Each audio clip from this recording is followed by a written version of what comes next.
Olá a todos, bem-vindos. O meu nome é Rita Nunão e eu faço parte da equipa corporativa da Dream Dabs. Hoje, no nosso segmento, o que eu vou fazer é compilar todo aquele que foi o nosso mês de janeiro a nível temático, portanto, criarmos aqui uma chave de ideias, agregar todos os conceitos que nós vamos percorrendo ao longo deste mês, porque em fevereiro vamos ter segmentos numa outra vertente. Mas antes de começarmos, se ainda não subscreveu o nosso canal, não se esqueça de fazer aqui embaixo. Desta forma estará sempre a par de tudo aquilo que estamos a fazer.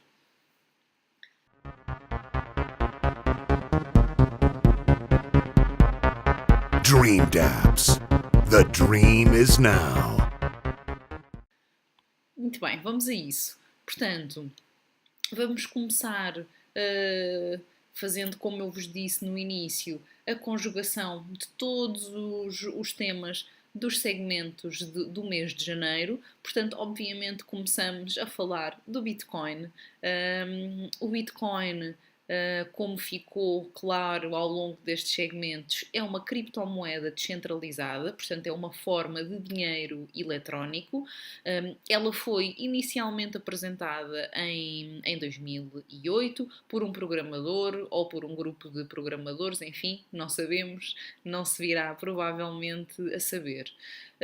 O Bitcoin, nós reforçámos muito ao longo do mês, permite transações financeiras sem intermediários, mas verificadas por todos os usuários da rede. Essas transações são gravadas num banco de dados distribuído, chamado de blockchain, que é também uma rede descentralizada, ou seja, é uma estrutura que não tem uma entidade administradora central, o que acaba por tornar inviável qualquer autoridade financeira ou governamental manipular a emissão e o valor da criptomoeda ou até induzir a inflação com a produção de mais dinheiro.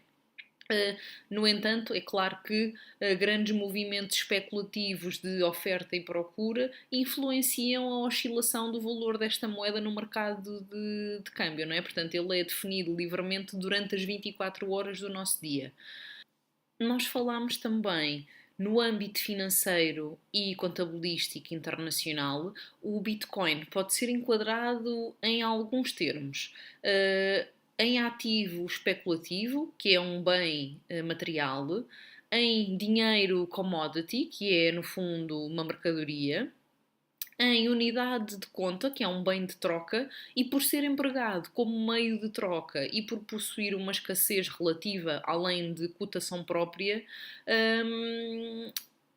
é um código que representa moedas correntes. Portanto, e aqui temos o enquadramento da ISO 4217, onde nós tentamos aqui que o Bitcoin se enquadre. Vamos ver. Portanto, já falámos também ao longo do mês de janeiro, falámos muito na história do Bitcoin e eu quero muito rapidamente sistematizar. Todos os artigos que há sobre este tema descrevem o Bitcoin sempre como algo publicado em 2008 por Satoshi Nakamoto. É como vos disse no início, o pseudónimo de um programador ou grupo de programadores anónimos. A versão inicial do software foi lançada em 2009 e até 2012. Vocês sabem que a moeda era usada principalmente em mercados negros virtuais, tais como o Silk Road, que eu vos falei detalhadamente num segmento. Mas, portanto, entretanto, como todo o dinheiro, seja o euro, seja dinheiro virtual, não é o dinheiro que está associado a este tipo de questões obscuras, não é? São as pessoas que estão por trás. Desde 2013, o uso e a cotação desta moeda perante o dólar tem aumentado significativamente. Portanto, há oscilações, mas o valor máximo histórico registou-se em dezembro de 2017, em que cada Bitcoin valia, em números redondos, cerca de 19.700 dólares. A cotação tem sofrido alguma instabilidade devido, entre outros fatores, a ataques contra bolsas de câmbios virtuais. A dezembro de 2017, o valor do Bitcoin caiu 70%, por exemplo. Portanto, há aqui muitos mídias, muito lobby que influencia esta especulação e que é naturalmente uma consequência depois da oferta e da procura. Se resumirmos também aqui e sistematizarmos o aumento na cotação e adoção desta moeda, a cotação Bitcoin barra dólar, não é? E a popularidade da criptomoeda cresceram significativamente durante 2013. Os preços começaram por abrir a 13 dólares por Bitcoin, fechando em 770 dólares, sensivelmente, já em 2014. Isto leva-nos também à questão de que em 2013 a blockchain dividiu-se em duas cadeias independentes e a reunificação ocorreu quando a maioria da rede realizou o downgrade para uma versão inferior do software, e esta divisão causou uma queda de 23% nos preços na principal bolsa de câmbio à época, que era a Mt. Gox. No mesmo ano, a FinCEN estabeleceu a regulação sobre as moedas virtuais descentralizadas. Esta legislação englobava mineradores de Bitcoin norte-americano e, em abril do mesmo ano, as principais bolsas da época sofreram instabilidades, o que gerou aqui novamente uma volatilidade significativa na cotação da moeda, com preços a cair dos 260 dólares, sensivelmente aqui arredondando, para valores de 76 e depois voltar a subir para 160 dali a umas horas, portanto sempre aqui muita especulação. Ainda também em 2013, as autoridades norte-americanas confiscaram alguns bitcoins por falta de registro, bem como pelo uso em atividades ilegais no país. Ainda também em 2013, neste ano, aconteceu muita coisa. A China proibiu o uso de bitcoins por instituições financeiras. O Baidu removeu o suporte a bitcoins como meio de pagamento para certas transações. E a compra e venda de ativos usando o Bitcoin ou outras moedas virtuais na China passava a ser ilegal nesta altura, e foi desde 2009. Em 2015, portanto, damos aqui um salto de 2 anos na sistematização do nosso uso da moeda. O Brasil bateu o recorde local nas transações em bitcoins. Contabilizou-se, pensa, cerca de 10 mil bitcoins, que foi equivalente a 9 milhões de reais, sensivelmente. Portanto, um número bastante imponente. Em setembro de 2017, e aqui já reportando para a história mais recente, o Japão voltou a ser o maior mercado de câmbio de Bitcoin, com participação de mais de 50% devido à saída dos investidores da China. Portanto, aqui foi um momento perfeito para se voltarem a posicionar. Falando aqui em regulação, portanto, sistematizando mais uma vez os nossos segmentos de janeiro, condensando tudo, ainda ao tempo mais presente, em abril de 2017, o Japão criou a primeira legislação de regulação de criptomoeda como uma forma de pagamento e de atividade das casas de câmbio, fazendo a cotação global ter outra vez novamente uma alta enorme, não é? A legislação não é nada mais do que possuir o objetivo de aumentar a proteção de consumidores e empresas que usam as criptomoedas, de forma a evitar crimes de lavagem de dinheiro e outras atividades ilícitas. A Índia também é um país com incertezas ainda sobre a adoção da criptomoeda, e isto concerne muito com as preocupações do Reserve Bank of India, o RBI. A Venezuela e o Vietnã estão muito receptivos a esta adoção, e a Austrália também já possui um sistema de regulação. Em março de 2013, voltando aqui um bocadinho atrás para fazer a ponte com o Financial Crimes Network, que é um órgão do governo americano, emitiu um relatório sobre moedas virtuais centralizadas e distribuídas e o seu estatuto legal.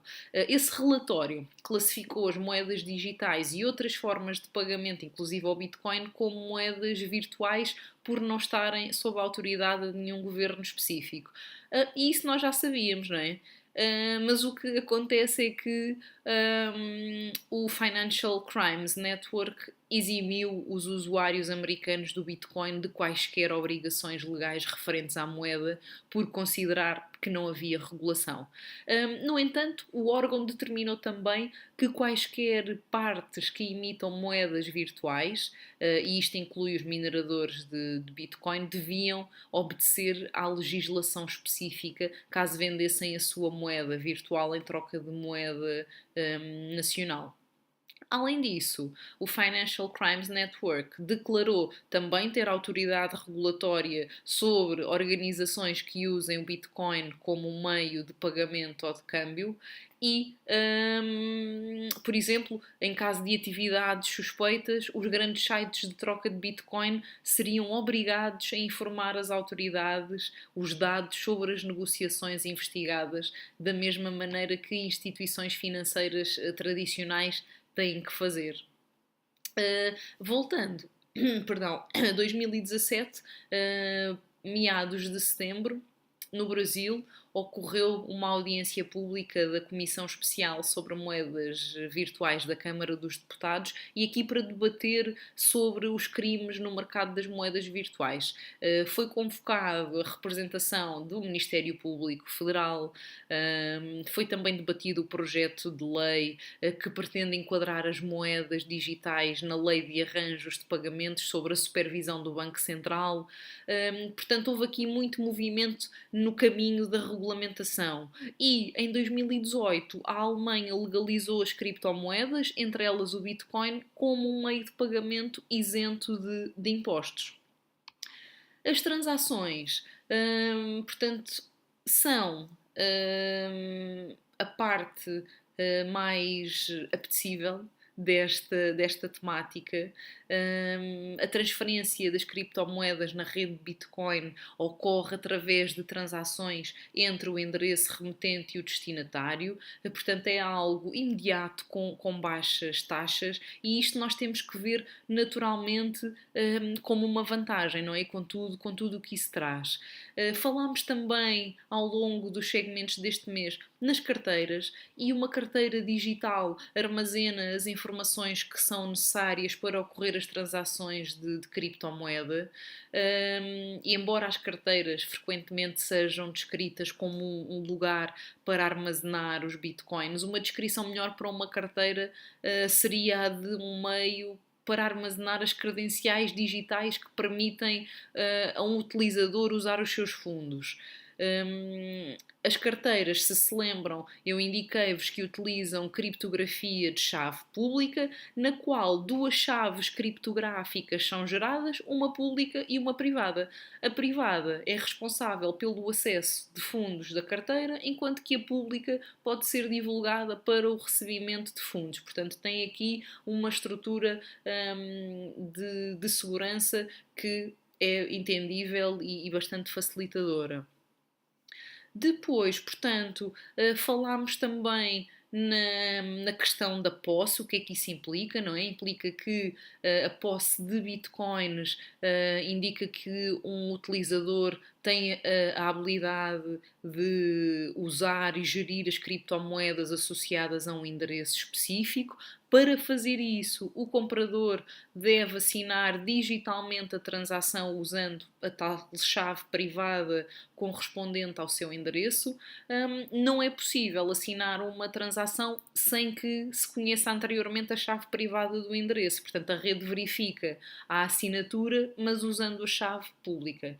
Se a chave privada for perdida, a rede Bitcoin não irá reconhecer nenhuma outra evidência de posse. Portanto, muita atenção a este detalhe, porque as Bitcoins vinculadas ao endereço tornar-se-ão inutilizáveis, portanto, serão efetivamente perdidas. Portanto, falámos também de taxas de transação e os utilizadores do Bitcoin opcionalmente podem pagar uma pequena taxa em cada transação. Isso fará com que a transação seja processada com maior prioridade pelos mineradores. Isto aumenta a probabilidade de ela ser incluída mais rapidamente na blockchain. Os mineradores têm a capacidade de escolher quais as transações que processam e geralmente priorizam aquelas que pagam as maiores taxas.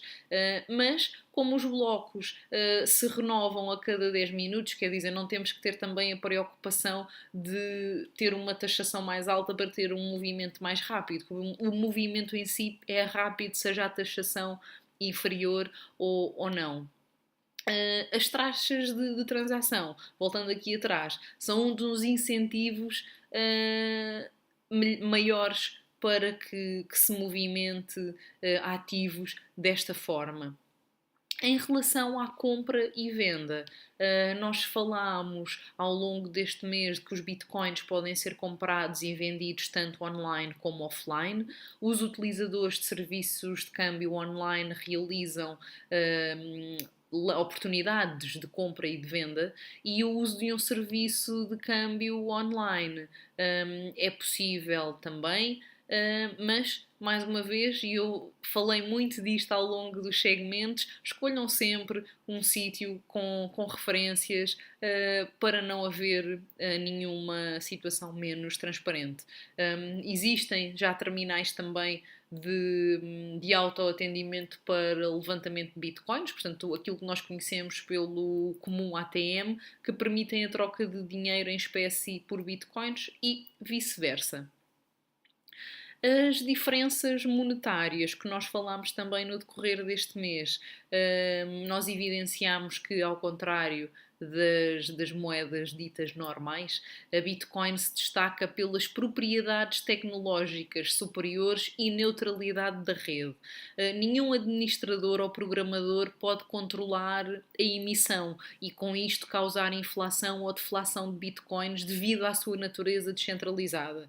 Portanto, isto acaba por suavizar possíveis instabilidades financeiras que nós sabemos são causadas por políticas económicas de bancos centrais, como na crise económica do Chipre, por exemplo, porque, ao contrário dos bancos centrais, o sistema blockchain implementa um conjunto de regras que governam a rede Bitcoin. Estas regras são determinadas pela governança de código aberto, são escritas pelos programadores em protocolo de código aberto, auditável por todos, mas eles não são auto-executáveis. Portanto, para que as regras tenham validade, é necessário criar um consenso social onde pelo menos 51% dos usuários, e aqui entenda-se carteiras de Bitcoin, devem aceitar as regras. Estas regras podem ser reescritas e alteradas a qualquer momento se houver um consenso na comunidade de que as regras devem ser alteradas. Portanto, existe também uma inflação programada no protocolo Bitcoin. Esta programação ajusta a emissão de novas moedas e, por ser um código aberto totalmente auditável, a inflação é previsível e de conhecimento público. Portanto, temos aqui mais uma vantagem. A emissão de novas moedas Bitcoin não pode ser, mais uma vez reforço, manipulada ou ofuscada para alterar o poder de compra dos utilizadores. No entanto, mais uma vez, grandes movimentos especulativos de oferta e procura podem fazer com que o seu valor sofra oscilações no mercado de câmbio.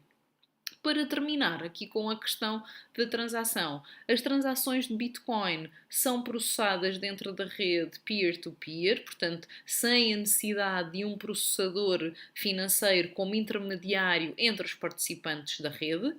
As transações entre as criptomoedas não têm intermediário, portanto, o estorno é impossível, a não ser que do outro lado a pessoa para quem nós fazemos o envio esteja predisposta a estornar, está bem? Portanto, a carteira transmite as transações para os nós da rede, que continuam a propagação da informação sobre o pagamento pelo resto da rede. Transações corrompidas ou inválidas são sempre rejeitadas pelos nós da rede com base naquele consenso dos 51% que eu vos falei. As transações são praticamente gratuitas, exceto pela pequena taxa opcional de transação que serve para dar a tal prioridade ao processamento que eu vos falei, que os mineradores fazem esta escolha, não é? Quanto maior for a taxa, a mineração vai ser mais rápida para aquele bloco.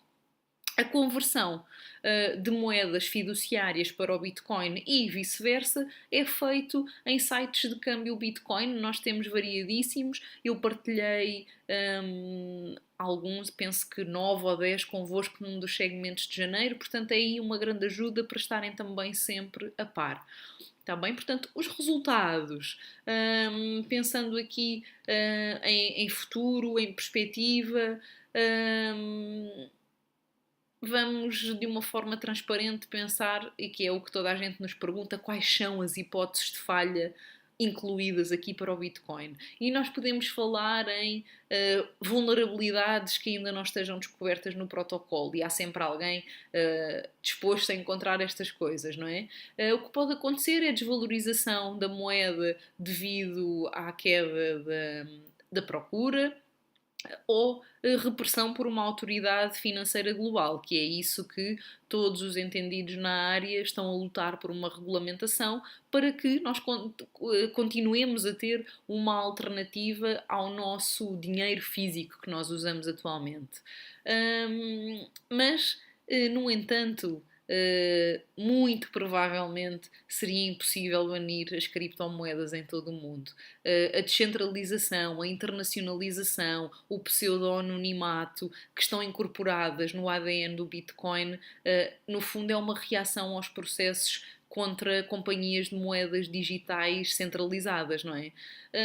Portanto, a proliferação está prevista e não o inverso. Como é que vai ser?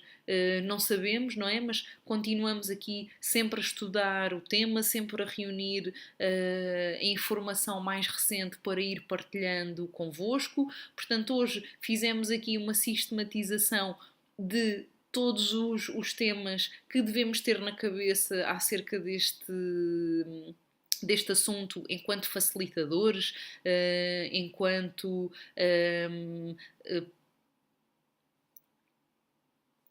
e estejam atentos. Em fevereiro teremos os segmentos numa vertente diferente e gostaria que se mantivessem connosco desse lado. Vamos ter novidades, teremos coisas muito interessantes para partilhar convosco, teremos lançamentos também de novidades. Não deixem de nos acompanhar. Alguma questão, já sabem, através do e-mail do costume, teremos todo o gosto em estar convosco. Até já!